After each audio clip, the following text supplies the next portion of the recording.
A palavra fítonos, em grego, que é usada para ciúme, é exatamente a mesma palavra que foi traduzida como inveja. Então, ciúme é inveja. Para nós, sempre pareceu coisas diferentes, mas na Bíblia é exatamente a mesma coisa e faz todo sentido. Eu vou explicar para vocês. Meu nome é Victoria Busque e este é o segundo vídeo da série Pecados. Nós vamos estudar quais são os pecados do ego, como vencê-los e quais são as consequências deles. Gente, não existe o grupo Pecados do Ego na Bíblia. Esse foi um grupo que eu criei pra gente conseguir dividir o estudo e estudar de forma mais harmônica e mais clara cada tipo de pecado. Os pecados do ego são sentimentos e comportamentos egoístas. Os pecados do ego são a avareza, orgulho, jactância, sem afeição natural, sem misericórdia, ciúme, egoísmo e ingratidão. Vamos começar pela ganância, que também é avareza, são sinônimos, que significa amor ao dinheiro. Em Provérbios 15, 27 está escrito: o que é avarento perturba a sua casa, mas quem odeia o suborno viverá. Em Timóteo 6, versículo 10: pois o amor ao dinheiro é a raiz de todos os males. Algumas pessoas, por cobiçarem o dinheiro, desviaram-se da fé e se atormentaram com muitos sofrimentos. Em Provérbios 15, ele fala que a pessoa que ama o dinheiro, ela ama tanto o dinheiro a ponto de colocar a sua família em risco, ou em segundo lugar, e colocar o dinheiro como o fundamento, o propósito da vida dele. Em Em Timóteo 6, está escrito que o amor ao dinheiro é a raiz de todos os males. Por que amar o dinheiro é o início do mal? Porque quando você ama o dinheiro, você coloca o dinheiro numa posição de Deus da sua vida. Aqui na Terra, o dinheiro é aquilo que nos traz segurança. Segurança pra gente ter o que comer, pra gente ter o que vestir, pra gente ter status. Qualquer coisa que a gente faça aqui na Terra precisa do dinheiro. Então, a pessoa que ama o dinheiro, ela entende que a segurança dela tá no dinheiro e não em Deus. Ela não entende que quem dá o dinheiro pra ela é Deus. Na verdade, Deus é o dono de todas as riquezas, inclusive do dinheiro que ela tem. Ela coloca a confiança dela no dinheiro e para de se lembrar de Deus, para de entender quem Deus é, o que Deus fez por ela e até mesmo que Deus pode tirar o dinheiro dela se Ele quiser fazer isso. Então, o amor ao dinheiro faz com que a pessoa se afaste de Deus. Pare de olhar para Deus como o salvador e protetor que Ele é. E a Bíblia fala que as pessoas que se desviam da fé por causa do amor ao dinheiro se atormentam com muitos sofrimentos. A Bíblia não fala quais são os sofrimentos, mas ela fala de tormento, ou seja, uma angústia permanente, um sofrimento permanente que causa muito desconforto, que causa muita dor. Em Hebreus 13, versículo 5... conservem-se livres do amor ao dinheiro e contentem-se com o que vocês têm, porque Deus mesmo disse: nunca o deixarei, nunca o abandonarei. Então ele está dizendo aqui que a gente deve parar de colocar a nossa confiança no dinheiro e lembrar que Deus nunca nos abandonará, que Deus nunca nos deixará. Está implícito nesse versículo que o amor ao dinheiro é uma busca por segurança. Você não precisa adquirir muitas coisas para estar seguro. Você só precisa lembrar que você tem um Deus que garante a tua segurança. E vocês podem prestar atenção que fala mais uma vez o amor ao dinheiro. Isso significa que o problema não é o dinheiro, mas o amor ao dinheiro. Querer ganhar dinheiro, querer ser próspero, querer ter uma vida confortável não é nenhum problema. Não é pecado você querer comprar uma lancha, não é pecado você querer morar numa casa grande, não é pecado você querer pagar a melhor escola para os seus filhos, não tem nada de errado nisso. O errado é você colocar o dinheiro na posição que é de Deus. Isso é errado. Em Lucas 12, versículo 15, então lhes disse: cuidado, fiquem de sobreaviso contra todo tipo de ganância. A vida de um homem não consiste na quantidade de seus bens.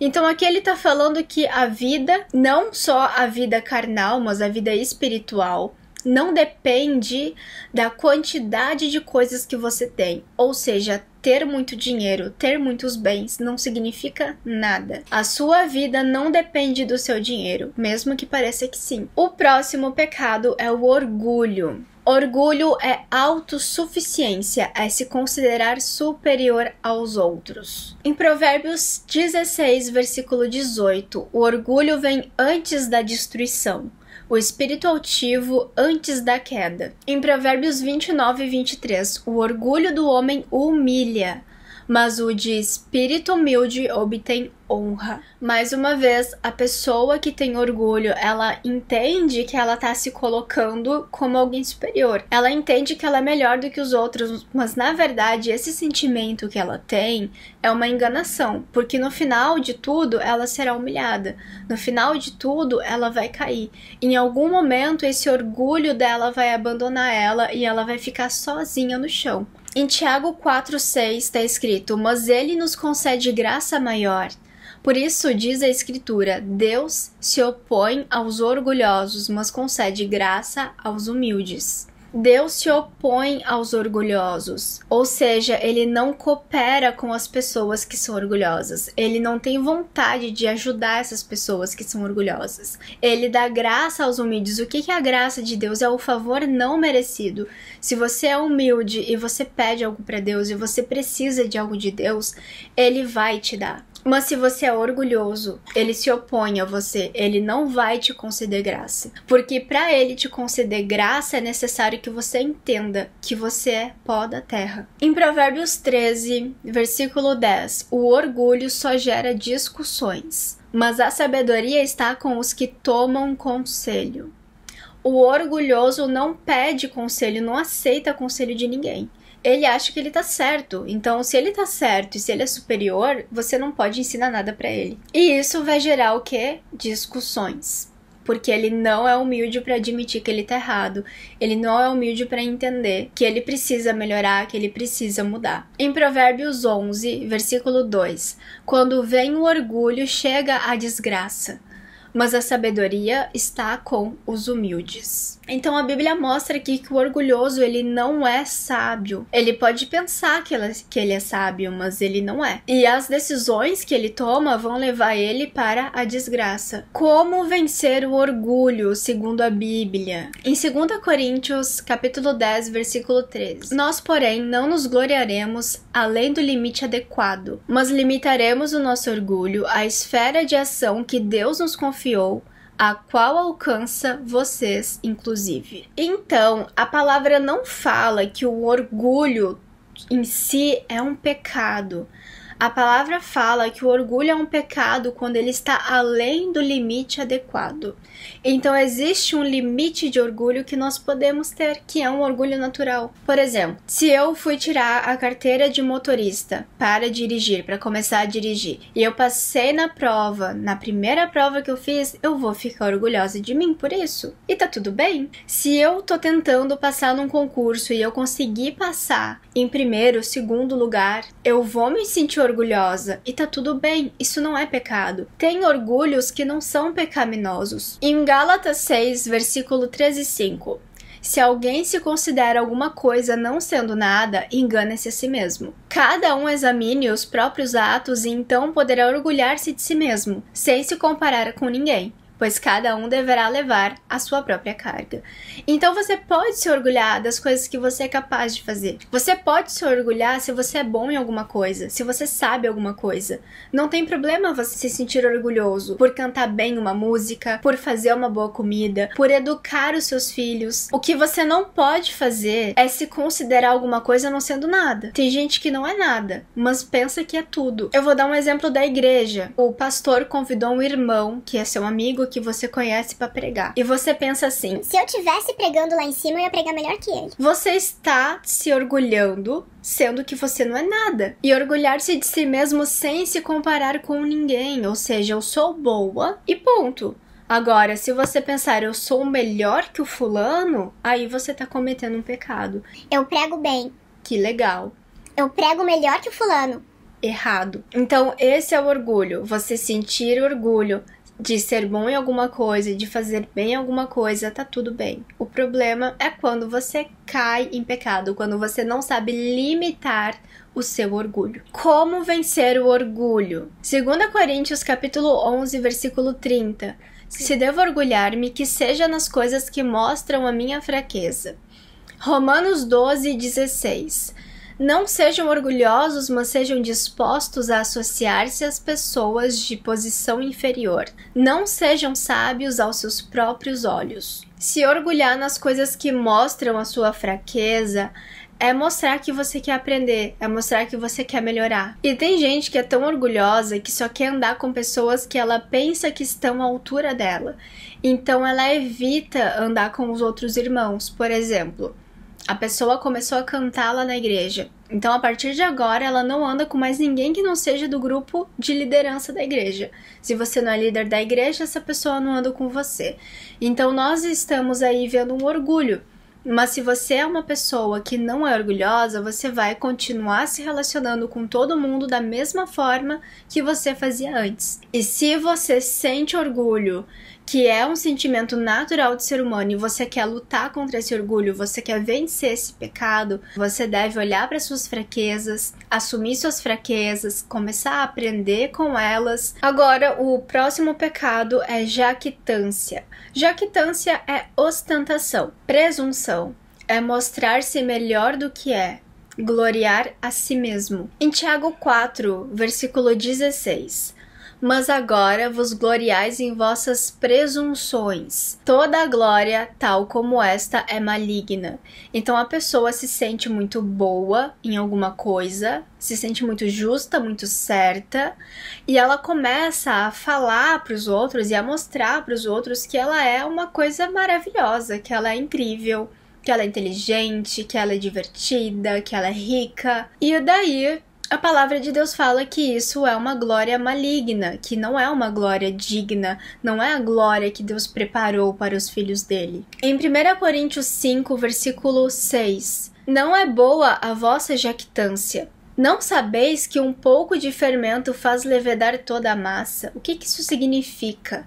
Se você é presunçoso, se você gosta de ostentar e você está no meio de pessoas, você vai estar influenciando as outras pessoas a se tornarem como você. Porque se você chega se mostrando que você é muito bom, que você é muito incrível, o outro irmão vai querer mostrar que você não é tão incrível e vai começar a dizer que ele é mais incrível que você. Então começa uma disputa, a massa toda começa a levedar. Todo mundo começa a falar mal uns dos outros, a criar discórdia, discussões, porque um vai querer parecer melhor do que o outro. Então esse é um pecado muito perigoso para se ter dentro de uma igreja, dentro da família ou em qualquer outro lugar que você viva em comunidade. Como vencer a jactância? Em Mateus 23, 12. Pois todo aquele que a si mesmo se exaltar será humilhado, e todo aquele que a si mesmo se humilhar será exaltado. Você deve trocar a autoexaltação pela humildade.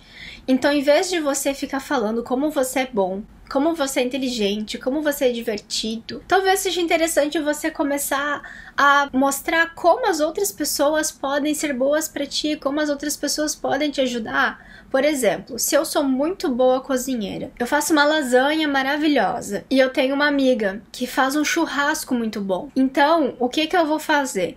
Se eu cometer o pecado da jactância, eu vou ficar falando como a minha lasanha é boa. Mas se eu for humilde, eu vou falar, nossa amiga, me mostra como é que tu faz esse churrasco pra eu aprender. Eu não vou falar da minha lasanha, mas eu vou tentar aprender com ela. Isso é humildade. A humildade te leva muito mais longe do que a jactância. Então, em vez de você ficar mostrando como você é bom, se propõe a ver o quão bom o seu irmão é e como você pode aprender com ele. O outro pecado que nós vamos estudar aqui é sem afeição natural. Sem afeição natural é ter relacionamentos por interesse. É rejeição dos laços de amor naturais. Em Romanos 1:24 está escrito: por isso também Deus os entregou às concupiscências de seus corações, a imundícia para desonrarem seus corpos entre si, se inflamarem em sua sensualidade, cometendo torpeza e recebendo em si mesmos a recompensa que convinha ao seu erro. Aqui a Bíblia está falando de relacionamento, especificamente o relacionamento sexual, por meio de desejos carnais. Ela está abandonando o laço de amor, ela está abandonando aquele relacionamento que deveria ser um relacionamento de confiança,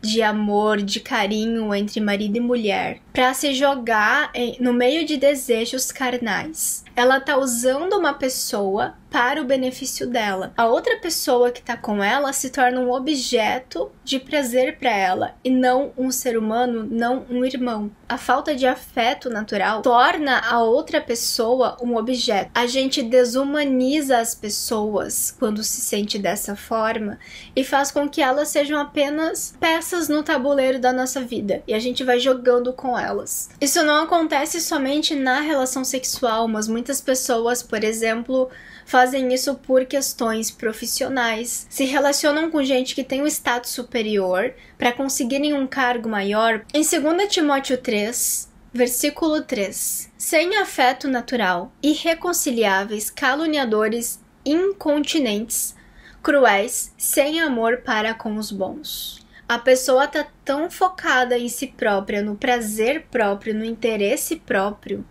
que ela passa a ignorar todos os relacionamentos que ela tem com as outras pessoas, se colocando em primeiro lugar e usando o outro como um objeto, como um meio de alcançar alguma coisa.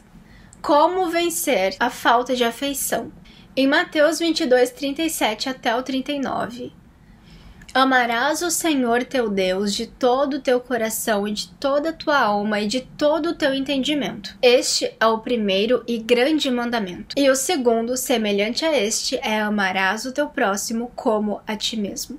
Se você amar o seu próximo como a ti mesmo, você não vai usar essa pessoa. Se você amar a Deus, o amor que Deus vai colocar na sua vida vai te ensinar a amar o seu irmão da forma correta, da forma como deve ser. Se você amar a Deus de toda a sua alma e de todo o seu entendimento, como a palavra fala aqui, significa que você vai buscar entender o que Deus quer para você. E você vai entender como tratar o seu irmão, como se relacionar com ele da maneira certa. O próximo pecado é sem misericórdia. Sem misericórdia é falta de compaixão, empatia e perdão em relação aos outros. Então a pessoa que não tem misericórdia, ela não perdoa ninguém. Se você errou, você vai ser punido, você vai sofrer e ponto e acabou. Em Tiago 2:13, porque juízo sem misericórdia será para aquele que não fez misericórdia, e a misericórdia triunfa sobre o juízo. Lembra que nós falamos no devocional anterior que você só vai ser perdoado se você perdoar também? Você só vai receber misericórdia se você ser misericordioso também. O que é ter misericórdia de uma pessoa? A pessoa cometeu um erro contra você. Ela fez alguma coisa que te feriu, que te magoou. E você sabe que ela não merece o seu apoio. Você sabe que a justiça iria condená-la. Porém, você escolhe ter misericórdia dela. Você escolhe tirar esse jugo das costas dela, mesmo ela não merecendo. E a palavra de Deus fala que a misericórdia triunfa sobre o juízo, ou seja, a misericórdia é mais importante do que o juízo. Ser misericordioso é melhor do que ser justo. Em Mateus 5:7, bem-aventurados os misericordiosos, porque eles alcançarão misericórdia. Mais uma vez, você só receberá a misericórdia de Deus se você for misericordioso com as outras pessoas. Não tem outro jeito. Como ter misericórdia? Lucas 6:36. Sejam misericordiosos, assim como o Pai de vocês é misericordioso. A gente vê aqui que a misericórdia não é um pedido, ela é um mandamento. Ela não é uma sugestão. A gente deve ser misericordioso. A gente deve buscar ser tão misericordioso quanto Deus é. Então, como a Bíblia não nos obriga a sentir coisas, ela só nos obriga a fazer coisas. Ela não está dizendo que nós devemos sentir vontade de ser misericordioso. Ela está dizendo que a gente deve agir com misericórdia mesmo que a gente não queira. Você pode não querer ser misericordioso, você pode não querer perdoar, você pode não querer limpar a barra daquela pessoa, mas a Bíblia tá dizendo pra você, seja misericordioso. Não importa se você quer. Isso é o certo, porque a misericórdia é melhor do que o juízo. Em Tiago 3,17, mas a sabedoria que vem do alto é antes de tudo pura, depois pacífica, amável, compreensiva, cheia de misericórdia e de bons frutos, imparcial e sincera.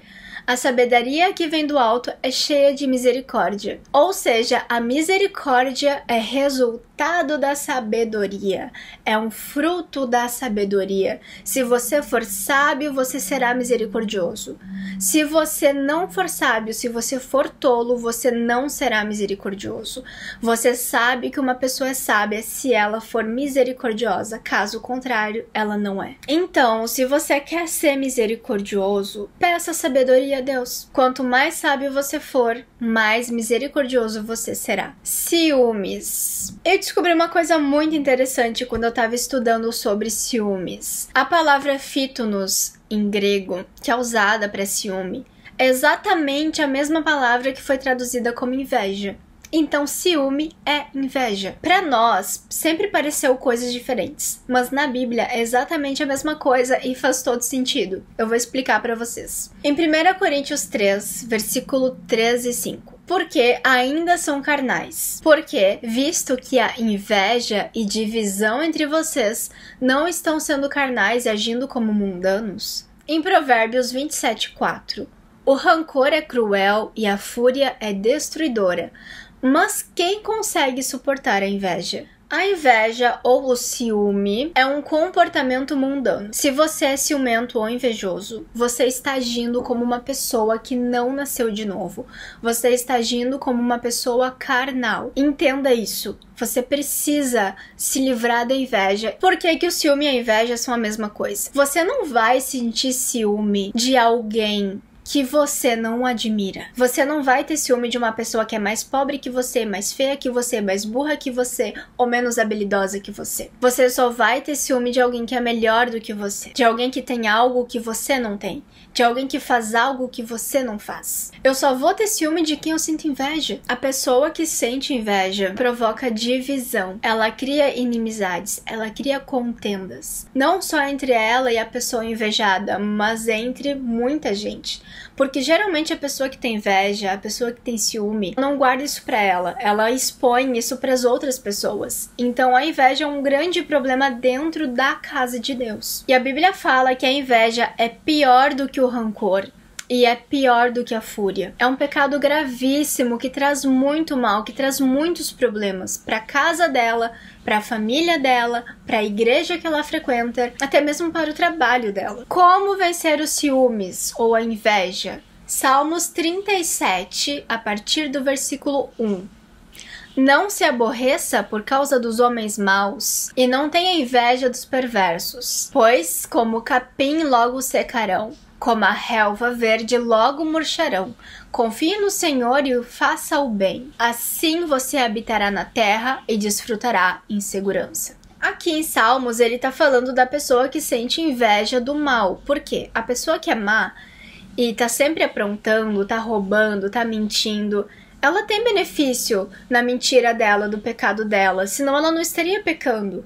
Então ela vai roubar e ela não vai ser presa. Ela vai mentir e ela vai conseguir o que ela quer. Mas a Bíblia fala que a gente não deve ter inveja dessas pessoas, porque elas secarão como capim, ou seja, elas vão morrer, elas vão pagar pelos pecados. O que a gente deve fazer? O que a Bíblia diz que nós que sentimos inveja das pessoas ruins, ou até mesmo das pessoas boas, devemos fazer? Confie no Senhor e faça o bem. Isso é o que a Bíblia nos manda fazer. Manter o foco em Deus. Confiar no Senhor é manter o nosso foco em Deus. Se você tá com inveja, você vai orar, você vai estudar a palavra, você vai entender o que Deus quer para sua vida. E você foca nisso. Dá atenção para isso. Para de cuidar se o irmão tá cantando mais do que você, se o irmão tá pregando mais do que você, se a fulana ganha um salário maior do que o seu. Para de olhar para as pessoas e começa a focar no teu relacionamento com Deus. Foca naquilo que você tem que fazer na sua vida. Só importa para sua vida aquilo que você está fazendo, aquilo que você está construindo, o teu relacionamento com Deus. Então tira o foco dessas pessoas e coloca o foco em Deus. O próximo pecado é o egoísmo, pois onde há inveja e ambição egoísta, há confusão e toda espécie de males. Tiago 3,16. A ambição egoísta gera muita confusão, gera muito problema. E quando a Bíblia fala de confusão, ela está falando de problema entre os irmãos. Ela está falando de problemas que são criados contigo e outras pessoas. Não é uma confusão mental, é uma confusão relacional. É a forma como você se relaciona com os outros que começa a ter conflitos. Então, o egoísmo, mesmo sendo uma coisa muito interna, ele acaba florescendo e afetando todas as pessoas que estão ao nosso redor. E em Tiago 3,14 fala: contudo, se vocês abrigam no coração inveja amarga e ambição egoísta, não se gloriem disso nem neguem a verdade. Então, o egoísmo, ele tá guardado no nosso coração. Ele é um sentimento e ele é algo carnal. Não é outra pessoa, não é uma circunstância que provoca o egoísmo em nós. O egoísmo já está no coração. Tiago 4,3. Quando pedem, não recebem, pois pedem por motivos errados para gastar em seus próprios prazeres. Tem orações que Deus não escuta. Deus não escuta oração egoísta. Deus, eu quero um carro novo. Só para você ter prazer, só para você se divertir, você tá pedindo de forma egoísta. Agora, se você falar: Senhor, eu quero um carro maior, porque quando eu for pra igreja, eu vou dar carona pra mais pessoas, porque eu vou poder levar minha mãe no médico, pra levar meus filhos pra escola, pra que eles tenham conforto. Se você pensar nos outros, a sua oração será ouvida, mas se você só pensar no seu próprio prazer, você não terá a sua oração ouvida. Orações egoístas, Deus rejeita. Como vencer o egoísmo? Em Filipenses 2,3 tá escrito: nada façam por ambição egoísta ou por vaidade, mas humildemente considerem os outros superiores a vocês mesmos. Considere os outros superiores. O que as pessoas querem e o que as pessoas ao teu redor precisam importa, mesmo que você não vá ganhar nada com isso. Filipenses 2,4.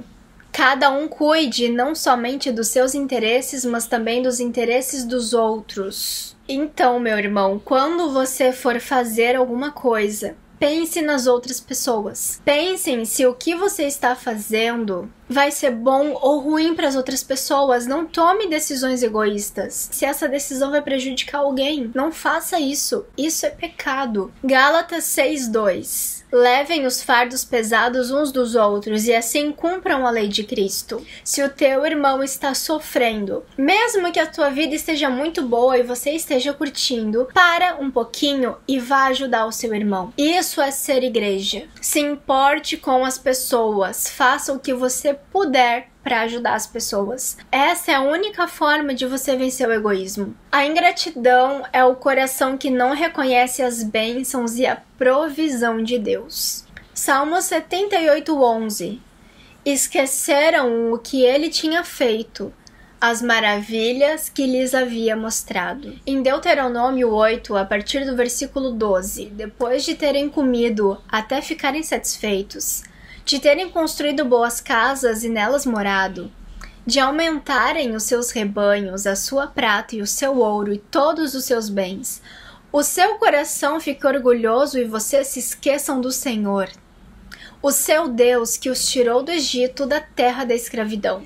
Então, ser ingrato é esquecer de tudo que Deus fez. Você começa a agir como se tudo o que aconteceu na sua vida fosse conquista sua e não a graça de Deus. E a palavra fala que a ingratidão é resultado de um coração orgulhoso. Um coração orgulhoso que só pensa em si mesmo, que só pensa nos seus próprios prazeres, é o coração de uma pessoa que também é ingrata. A ingratidão e o orgulho estão juntos. Como vencer a ingratidão? 1 Tessalonicenses, capítulo 5, versículo 18.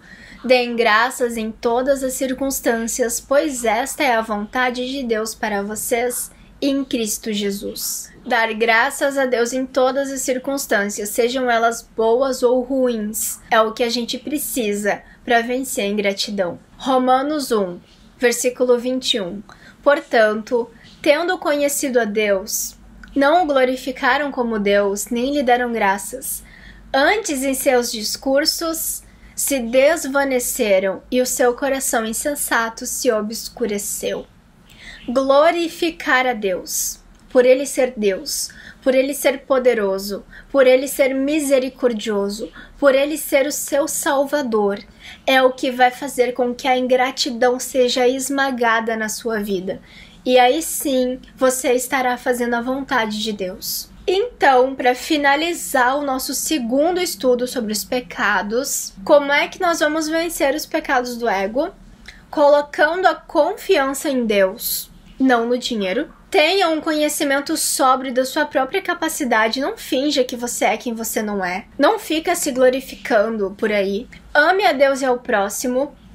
Se importe com as pessoas e as ajude como puder. Peça um novo coração e peça por sabedoria. Mantenha o foco em Deus e não nas outras pessoas. Glorificar a Deus e reconhecer as coisas que Ele faz. É dessa forma que você vai vencer os pecados do ego. E no próximo vídeo, nós vamos estudar quais são os 10 pecados contra Deus, que representam atitudes que menosprezam, difamam e envergonham o nome de Deus. Esse foi o segundo episódio da nossa série sobre pecados. Se você gostou do vídeo, curte, compartilha, comenta o que você achou do vídeo, comenta se você aprendeu alguma coisa com esse devocional que você não sabia. E a gente se vê no próximo vídeo. Deus te abençoe!